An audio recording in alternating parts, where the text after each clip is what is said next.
This wasn't supposed to happen. For decades, engineers laughed at the idea. Scientists dismissed it as fantasy. Even dreamers kept their hopes small. But now, something strange is happening. Machines once limited by gravity are floating. Vehicles meant for the ground are climbing into the air. Energy is appearing where none should exist. Designs that looked like sketches from a child's notebook are becoming real prototypes. And somewhere, deep inside labs and hangars around the world, boundaries we once believed permanent are starting to break. This isn't just technology evolving, it's reality glitching right in front of us. Gravity-defying hotels. High above the clouds, a new kind of city is being imagined. Not built on land or floating on water, but suspended in the sky. Designers are sketching enormous flying structures that defy both scale and logic. Imagine a hotel larger than a cruise ship, hovering miles above the earth, moving with the wind yet steady enough for guests to swim, dine, and even shop. Inside there would be restaurants with panoramic views of the atmosphere, observation decks where guests watch the curve of the planet.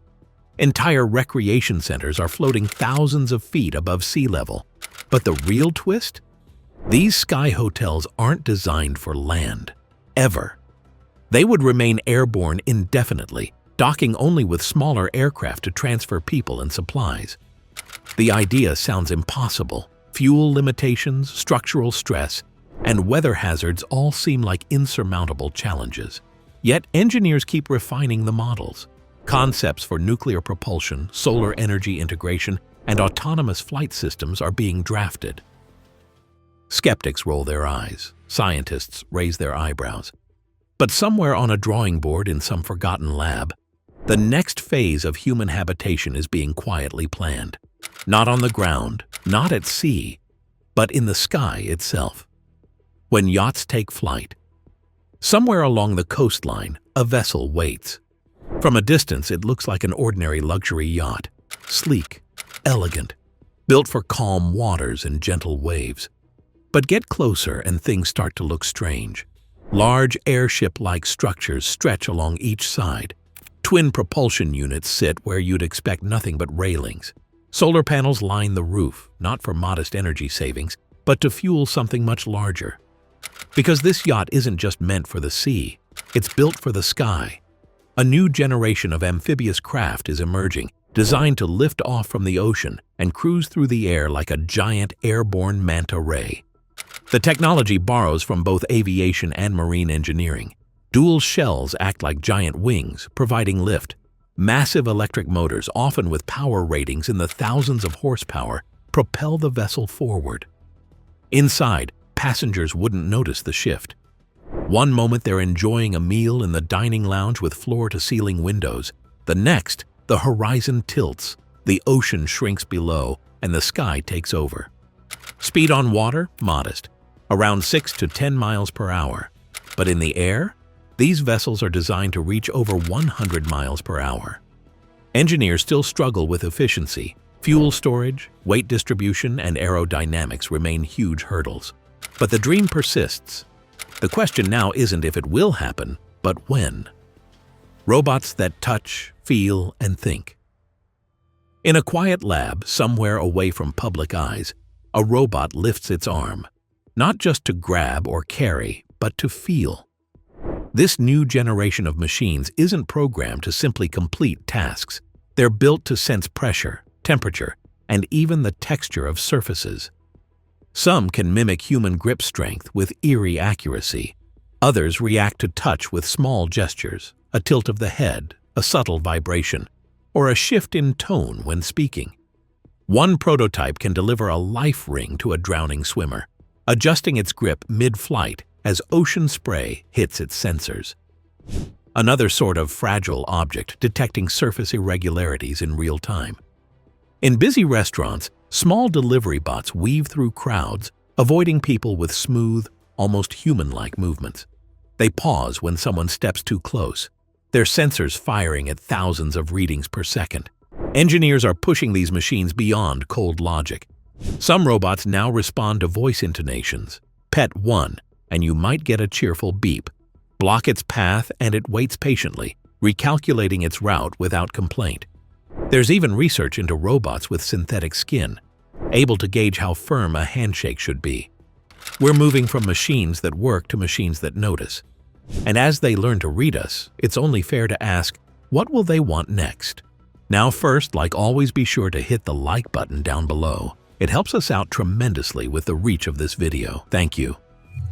When machines start adapting like humans, but sensing pressure and reacting to touch is just the beginning. Some machines are learning to adapt not in hours or minutes, but in real time. Picture this: a robotic drone mid-flight, suddenly hit by a crosswind it wasn't programmed for. Instead of crashing, it recalibrates, shifts its balance, stabilizes like a bird adjusting its wingspan. Warehouse robots now reroute themselves around spilled liquids they weren't supposed to encounter. Factory arms detect faulty materials and halt production, waiting for human confirmation.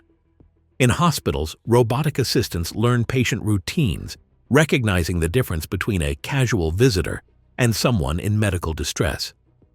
Adaptation, once uniquely human, is becoming machine territory.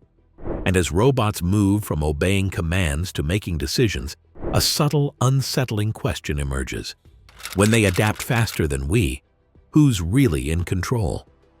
Cars with no rules. Step onto a city street, and you'll see it. The old rules of car design are slowly breaking apart.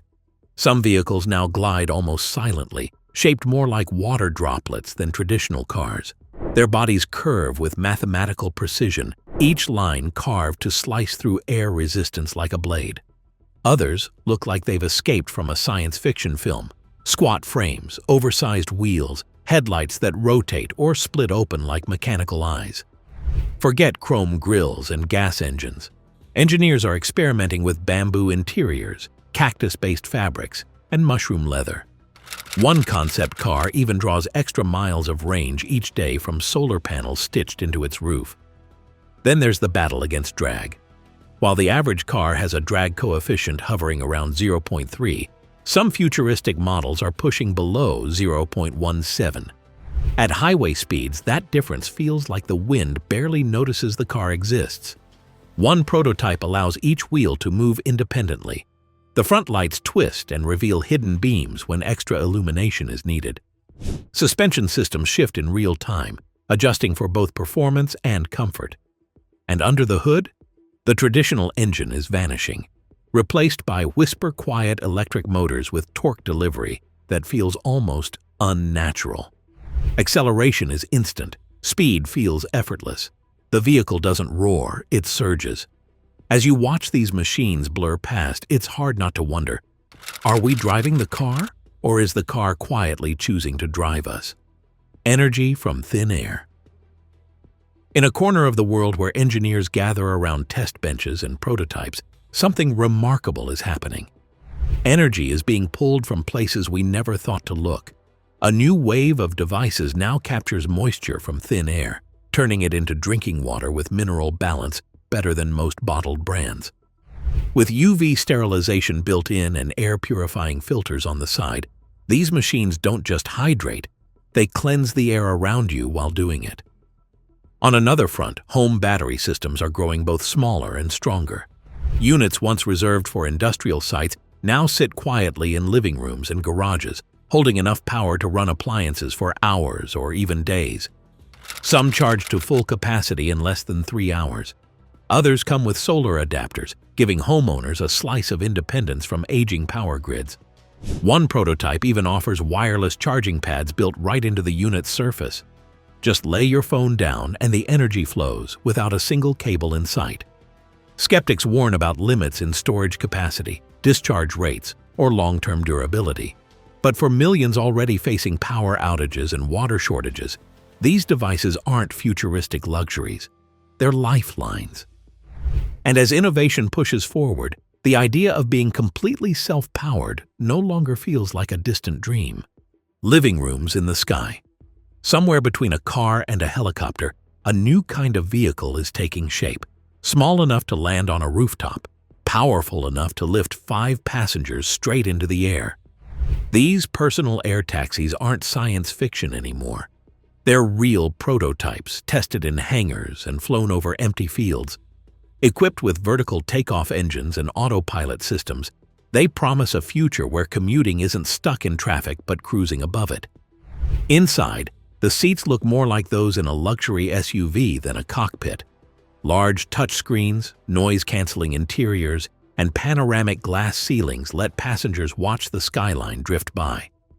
For pilots? Some models don't even need one. Autonomous flight modes take care of navigation and altitude control, adjusting for weather patterns in real time. The range varies. Some cover short city hops, barely 60 miles. Others promise longer journeys, stretching toward 150 miles on a single charge. Energy comes from high-capacity batteries, carefully monitored for efficiency and safety. Engineers still face regulatory hurdles and air traffic concerns, but test flights continue. In a few years, calling an air taxi might feel as normal as booking a rideshare app today. And when that happens, the line between ground and sky will blur forever. This was never supposed to happen, at least not this soon. We were told these ideas belonged in movies, tucked safely away in science fiction books, never meant for real streets, real skies, or real lives. Yet here we are watching gravity bend, energy appear from nowhere, and machines learn to feel. Somewhere someone is sketching the next impossible thing, while the rest of us are still trying to process the last one. Maybe that's how progress works, not with loud announcements, but with quiet revolutions. So the next time you hear someone say, "That can't happen," smile, because it's already happening.